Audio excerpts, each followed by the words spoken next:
Hello everyone, मैं हूं अभिषेक Paul और वेब डिज़ाइनिंग की सीरीज़ के अंदर मैं एक और वीडियो लेके आया हूं आज आप लोगों के सामने।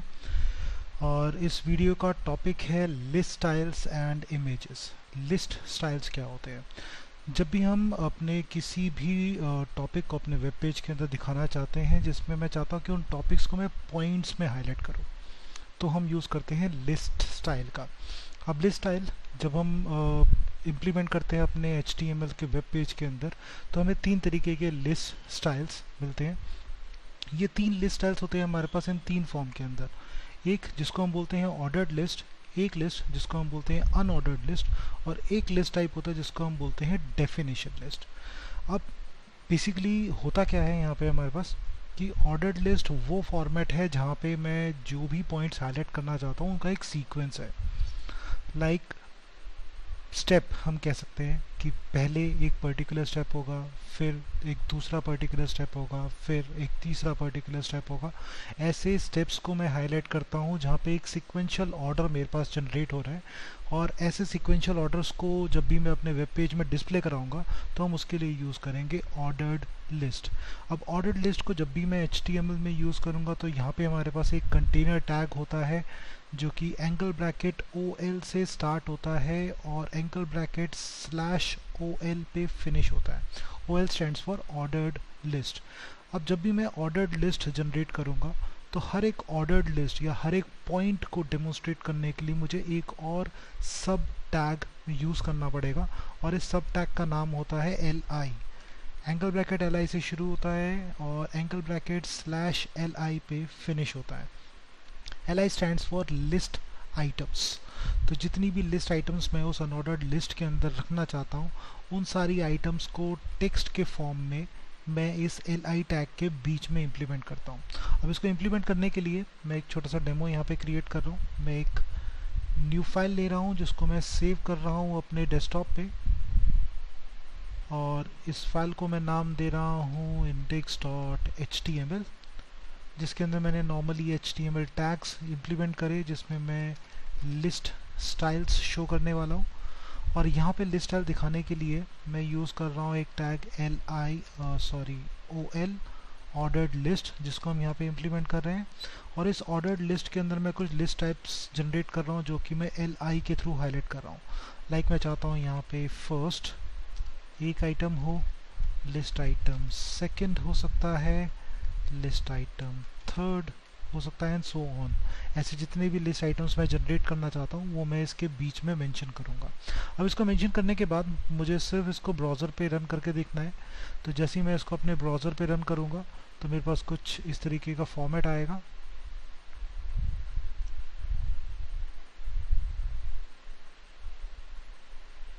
थोड़ा टाइम ले रहा है अभी, तो मैं अपने ब्राउज़र पे इसको एक्टिवेट करके देख रहा हूँ ताकि मैं देख सकूँ कि लिस्ट आइटम्स जो मैंने अभी यहाँ पे क्रिएट करी हैं LI के साथ, उन लिस्ट आइटम्स को मैं देख सकता हूँ। तो लिस्ट आइटम जो कि ऑर्डर्ड लिस्ट में आ रही है। ऑर्डर्ड लिस्ट जैसे मैंने कहा था सीक्वेंशियल ऑर्डर होता है हमारे पास, सीक्वेंस।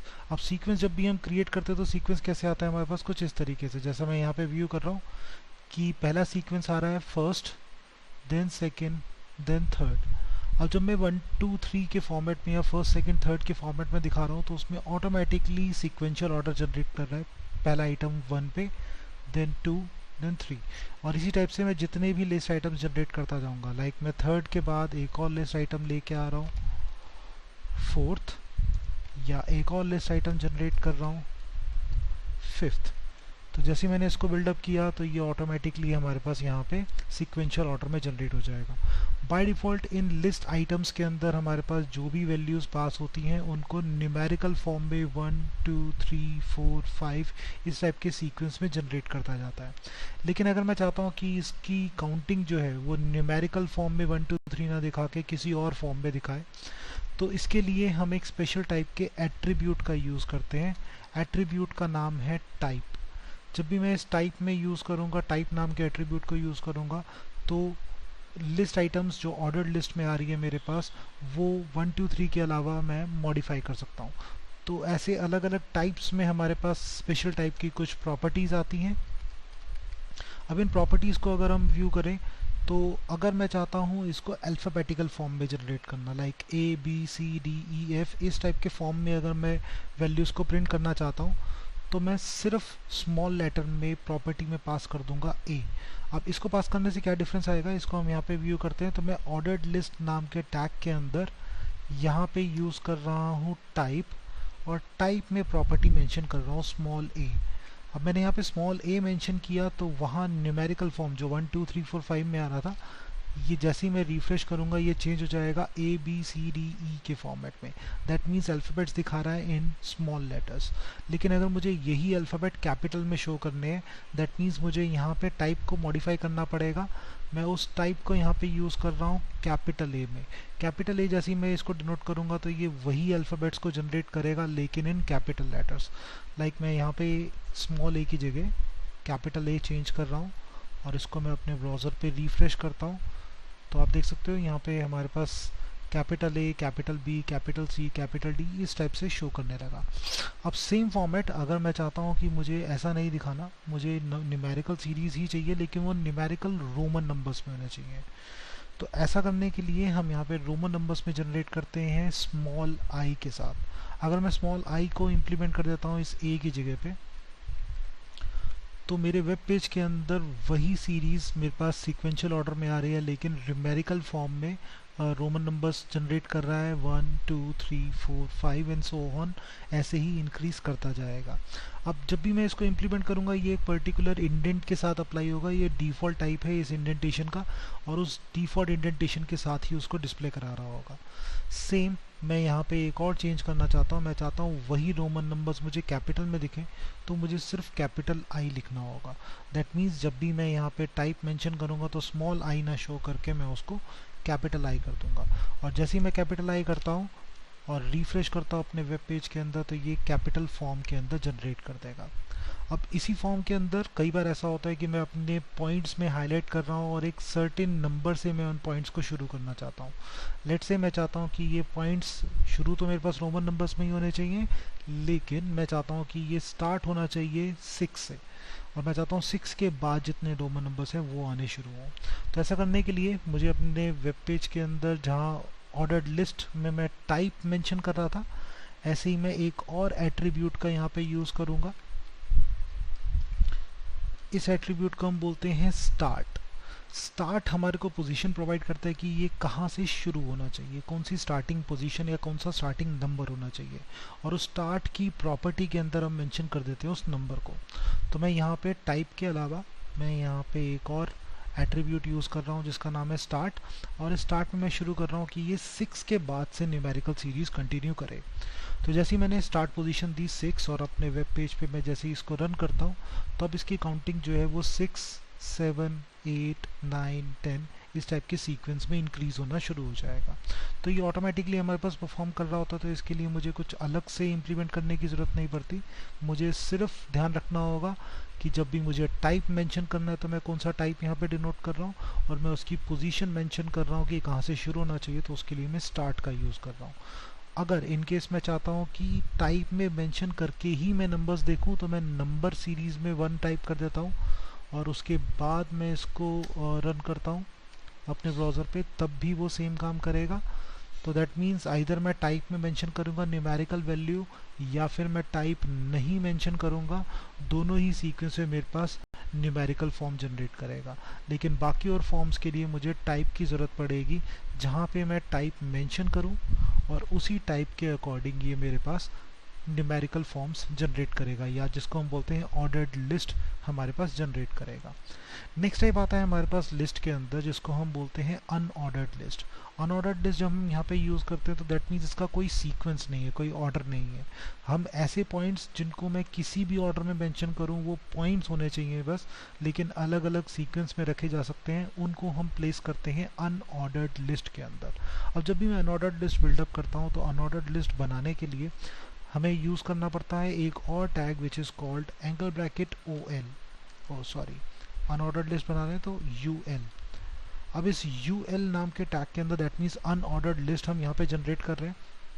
तो बेसिकली हमारे पास क्या करेगा, ये अनऑर्डर्ड फॉर्म के अंदर हमारे पास लिस्ट को लेके आएगा। अगेन इसके अंदर जितने भी हमारे पास पॉइंट्स मेंशन करने हैं वो सेम चाइल्ड टैग या सब टैग के अंदर आएंगे li tag. li stands for list items, जिसके बीच में मुझे जो भी टेक्स्ट लिखना है वो मैं टाइप कर सकूँगा। तो ऐसे इम्प्लीमेंट करने के लिए मैं यहाँ पे अपने उसी वेब पेज के अंदर जैसे मैंने ऑर्डर्ड लिस्ट बनाया था वैसा ही सीक्वेंस मैं कॉपी कर रहा हूँ और ऑर्डर्ड लिस्ट ना करके मैं उसको यूएल कर रहा हूँ, that means unordered list. Unordered list के अंदर अभी फ़िलहाल मैं किसी भी टाइप या स्टार्ट पोजीशन इस टाइप के एट्रीब्यूट को यूज़ नहीं कर रहा, मैं नॉर्मली अनऑर्डर्ड लिस्ट बना रहा हूँ और अपने वेब पेज पे व्यू कर रहा हूँ। अब यहाँ पे आप डिफरेंस देखोगे कि यहाँ जब अनऑर्डर्ड लिस्ट हमारे पास आती है तो अनऑर्डर्ड लिस्ट इस टाइप की बुलेट्स तैयार कर देती है और उन्हीं बुलेट्स के अंदर हमारे पास टेक्स्ट व्यू हो जाता है। अब इन बुलेट्स के स्टाइल में भी हमारे पास कुछ प्री डिफाइंड डिज़ाइंस हैं जो हम यूज़ कर सकते हैं। जैसे हमारे पास ऑर्डर्ड लिस्ट में प्री डिफाइंड डिज़ाइंस थे, मैं उसको अल्फ़ाबेट्स कैपिटल में या अल्फ़ाबेट स्मॉल में या रोमन नंबर्स में या कैपिटल रोमन नंबर्स में व्यू कर रहा था। सेम ऐसे ही मेरे पास यहाँ पे अनऑर्डर्ड लिस्ट को डिस्प्ले कराने के भी अलग अलग टाइप्स हैं और इन टाइप्स को यूज़ करने के लिए अगेन हम यहाँ पे एक एट्रीब्यूट यूज़ करेंगे और इसको भी हम टाइप से मेंशन करेंगे, लेकिन इस टाइप के अंदर हमारे पास प्रॉपर्टीज़ अलग अलग होंगी, जिसमें हमारे पास आता है एक जिसको हम बोलते हैं डिस्क, एक होता है हमारे पास जिसको हम बोलते हैं सर्कल और एक होता है हमारे पास जिसको हम बोलते हैं स्क्वायर। बाय डिफ़ॉल्ट जो हमारे पास पहले से इम्प्लीमेंट हो रहा होता है this is called a disc. तो अगर मैं टाइप में चेंज करता हूँ यहाँ पे अनऑर्डर्ड लिस्ट के अंदर टाइप और इसमें मेंशन करता हूँ डिस्क, तो बुलेट्स के अंदर कोई चेंजेस नहीं आएंगे, बुलेट सेम मेरे पास सर्कल में शो करेगा। दैट मीन्स हम इसको बोल सकते हैं default type is called disc type. लेकिन अगर मैं डिस्क के अलावा चेंज करता हूँ इसको सर्कल के अंदर तो ये सर्कल्स दिखाएगा विच आर आउटलाइन सर्कल्स, इसके अंदर फिल्ड कलर नहीं है, सिर्फ एक आउटलाइन सर्कल में आ रहा है। और एक तीसरा टाइप हमारे पास आता है इसके अंदर विच इज़ कॉल्ड स्क्वायर। तो जब मैं स्क्वायर मेंशन करूंगा तो कुछ इस तरीके से स्क्वायर्स में बुलेट को हाईलाइट करेगा। तो ये तीन डिफ़ॉल्ट स्टाइल्स HTML के अंदर हमारे पास अवेलेबल होते हैं जो हम अनऑर्डर्ड लिस्ट को प्रोवाइड कर सकते हैं। इसके बाद हमारे पास तीसरा टाइप आता है लिस्ट को जनरेट करने का which is called definition list. Definition list हम पर्टिकुलरली उन पॉइंट्स को हाईलाइट करने के लिए यूज़ करते हैं जहाँ पे हमारे पास दो पर्टिकुलर वैल्यूज़ होती हैं। एक वो टर्म जिसको मैं डिफ़ाइन करने वाला हूँ उस टर्म को हम अलग से हाईलाइट करते हैं और एक उसके बारे में डिस्क्रिप्शन जिसका मैं डेफिनेशन यहाँ पे प्रोवाइड करना चाहता हूँ। तो ऐसा करने के लिए हमारे पास अगेन एक टैग आता है which is called DL। DL stands for definition list. तो DL स्टार्टिंग टैग और क्लोजिंग टैग के बीच में हमारे पास दो चाइल्ड टैग्स आते हैं। एक चाइल्ड टैग जिसको हम बोलते हैं DT। DT stands for definition term, किस टर्म को मैं डिनोट करना चाहता हूँ। तो हमारे पास जो भी टाइटल टेक्स्ट होगा जिसको मैं डिफ़ाइन करना चाहता हूँ वो टाइटल टेक्स्ट मैं DT नाम के टैग्स के अंदर रखूँगा और जिसके अंदर मैं उसके बारे में कोई भी डिस्क्रिप्शन देना चाहता हूँ वहाँ पे मैं यूज़ करूँगा DD नाम का tag. DD stands for definition description. जो भी मैं उसके बारे में डिस्क्राइब करना चाहता हूँ वो टेक्स्ट टू डिस्क्राइब टाइटल वो यहाँ पे इम्प्लीमेंट होगा और ऐसा करने पर मैं किसी भी टेक्स्ट को डिस्प्ले करवा सकता हूँ उसके टर्म और डेफिनेशन के साथ। तो ऐसा करने के लिए मैं अगेन यहाँ पे एक और लिस्ट आइटम क्रिएट कर रहा हूँ डेफिनेशन लिस्ट, और डेफिनेशन लिस्ट में मैं यूज़ कर रहा हूँ DT definition term. Let's say मैंने यहाँ पे यूज़ करा एक टर्म कंप्यूटर और मैं चाहता हूँ कंप्यूटर टर्म को मैं थोड़ा सा डिस्क्राइब कर सकूँ और डिस्क्राइब करने के लिए डेफिनेशन डिस्क्रिप्शन में डाल रहा हूँ like it is an electronic machine to read, write and store as well as process information। ठीक है, तो मैंने यहाँ पे उसका एक डिस्क्रिप्शन प्रोवाइड किया जिसको मैं सेव करके अपने ब्राउज़र पे जैसे ही रन करूँगा तो कुछ इस तरीके से हाईलाइट करेगा। जो टर्म है वो स्टार्टिंग इंडेंट से आएगा लेकिन जो डिस्क्रिप्शन है वो एक पर्टिकुलर इंडेंट के बाद शुरू करेगा। तो कुछ इस तरीके का फॉर्मेट हमारे पास यहाँ पे ये बिल्डअप कर देगा। अब ऐसे ही अगर मैं कोई और डिस्क्रिप्शन भी इसके अंदर हाईलाइट करना चाहता हूँ तो अगेन मैं उसी DL टैग के बीच में एक और डेफिनेशन टर्म डिनोट करूँगा, लाइक मैंने मेंशन किया नाउन, और मैं चाहता हूँ इसका डिस्क्रिप्शन मुझे हाईलाइट करना है, तो मैंने डी टैग के अंदर मेंशन किया the name of a person, place और a thing is called noun. अब जैसे ही मैं इसको अपने ब्राउज़र पे व्यू करता हूँ तो अगेन नाउन हमारे पास डेफिनेशन टर्म हो जाएगी जिसको हम डिफाइन कर रहे हैं उसके डिस्क्रिप्शन के थ्रू। तो ये 3 अलग अलग टाइप्स हमारे पास आते हैं जिनको हम बोलते हैं लिस्ट स्टाइल्स। अब लिस्ट चाहे ऑर्डर्ड हो, चाहे अनऑर्डर्ड हो या डेफिनेशन लिस्ट हो, ये 3 अलग अलग टाइप्स हम यहाँ पे अपने वेब पेज में इम्प्लीमेंट कर सकते हैं यूजिंग HTML टैग्स। इसके साथ साथ हमारे पास एक और फीचर यहाँ पे यूज़ होता है टू इंसर्ट एनी इमेज। मैं चाहता हूँ किसी एक पर्टिकुलर इमेज को मैं अपने वेब पेज पे डिस्प्ले करवा सकूँ, और उस इमेज इंसर्शन के लिए हम यहाँ पे एक पर्टिकुलर टैग यूज़ करते हैं, that is called IMG tag. IMG tag एक स्टैंड अलोन टैग है, इसलिए ये लास्ट में क्लोज हो जाता है, दैट मीन्स इसका कंटेनर नहीं है, स्टार्टिंग और क्लोजिंग टैग नहीं है। IMG दैट मीन्स इमेज जब भी हम यूज़ करते हैं तो इमेज हम किसी लोकेशन से पिक करते हैं। लोकेशन पिक करने के लिए हम एक एट्रीब्यूट इसके साथ यूज़ करेंगे विच इज़ कॉल्ड SRC। तो इमेज टैग इंडिविजुअली कोई काम नहीं करेगा जब तक उसके अंदर SRC नाम का एट्रीब्यूट इम्प्लीमेंट नहीं होता। और SRC के अंदर जो हम प्रॉपर्टी पास करेंगे, ये प्रॉपर्टी वो पाथ होगा फाइल का जिस लोकेशन से मैं अपनी इमेज को इंसर्ट करना चाहता हूँ। अब पाथ या लोकेशन के लिए मैंने लास्ट वीडियो में समझाया था कि जब हम हाइपरलिंक करते हैं तो हम एक पर्टिकुलर डेस्टिनेशन उठाते हैं। अब वो डेस्टिनेशन एब्सोल्यूट एड्रेस हो सकती है या रिलेटिव एड्रेस हो सकती है, जो कि हमने लास्ट सेशन में भी पढ़ा। तो हम उसके अंदर ज़्यादा डिटेल में नहीं जाएंगे, हम सीधा इमेज को इंसर्ट करते हैं, इमेज को इम्प्लीमेंट करते हैं यहाँ पे। और ऐसा करने के लिए मैं इमेज को पिक कर रहा हूँ अपने किसी लोकेशन से, लाइक मैंने पिक्चर्स फोल्डर में से एक पर्टिकुलर इमेज पिक कर ली और मैं इसको अपने डेस्कटॉप पे रख रहा हूँ, और इस डेस्कटॉप पे रखने के साथ साथ मैं इसको एक नाम दे रहा हूँ। तो मैंने इसको नाम दिया इमेजेस, और मैं चाहता हूँ कि ये इमेजेस जो है ये मैं इम्प्लीमेंट करूँ, तो इसकी एक्सटेंशन है JPEG फॉर्मेट। दैट मीन्स जब मैं अपने एडिटर पे इसको एडिट करूँगा तो मैं यहाँ पे लोकेशन के साथ इसको डिनोट कर दूँगा। तो मैंने यहाँ पे एक इमेज इंसर्ट करी IMG SRC, और इस इमेज के अंदर मैं लोकेशन दे रहा हूँ कि सेम लोकेशन जहाँ पे मेरा वेब पेज है, दैट मीन्स डेस्कटॉप पे, उस लोकेशन में एक फ़ाइल है जिसका नाम है इमेजेस और उसकी एक्सटेंशन है JPG। अब जैसे मैं इसको सेव करता हूँ, अपने ब्राउज़र पे लेके जाता हूँ और रिफ़्रेश करता हूँ, तो वो इमेज मेरे पास इंसर्ट हो जाएगी। अब यहाँ पे जैसे मैं देख रहा हूँ कि इमेज बहुत बड़ी है, तो इसलिए ये ब्राउज़र से एक्सीड कर रही है, मुझे इसको स्क्रॉल करके देखना पड़ेगा पूरी इमेज को व्यू करने के लिए। अब इस इमेज के साइज़ को मैं चाहता हूँ कि मैं अपनी चॉइस से एडजस्ट कर सकूँ कि कितनी विड्थ और कितनी हाइट में आना चाहिए।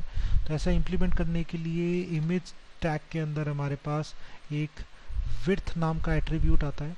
विड्थ इमेज की विड्थ को डिसाइड करेगा। अब ये विड्थ नाम का एट्रीब्यूट हम ऑलरेडी कुछ और टैग्स के अंदर भी यूज़ कर चुके हैं, लाइक हॉरिजॉन्टल लाइन जिसमें हमने उसकी विड्थ को एडजस्ट किया था।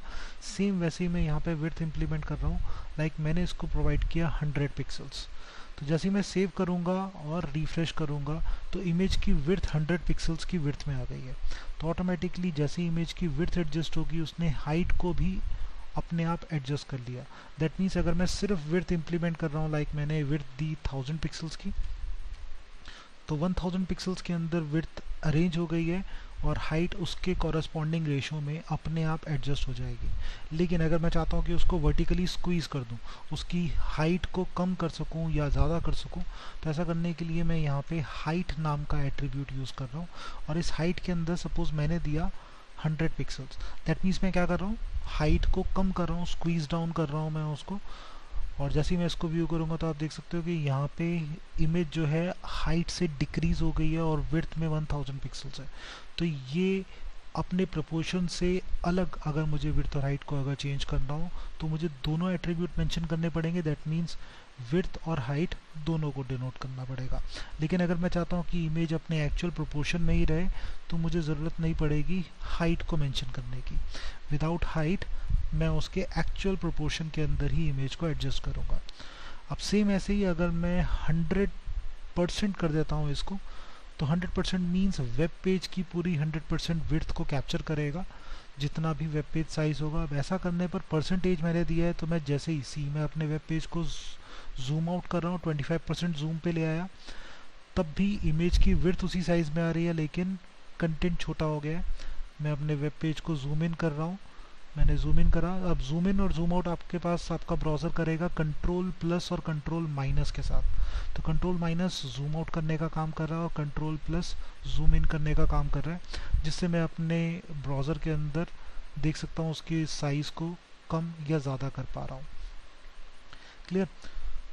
तो गाइज़, ये हमारे पास कुछ बेसिक टैग्स हैं जो हम इम्प्लीमेंट करते हैं to insert list styles and images in our web page. So guys, that's all for today. Have a nice day.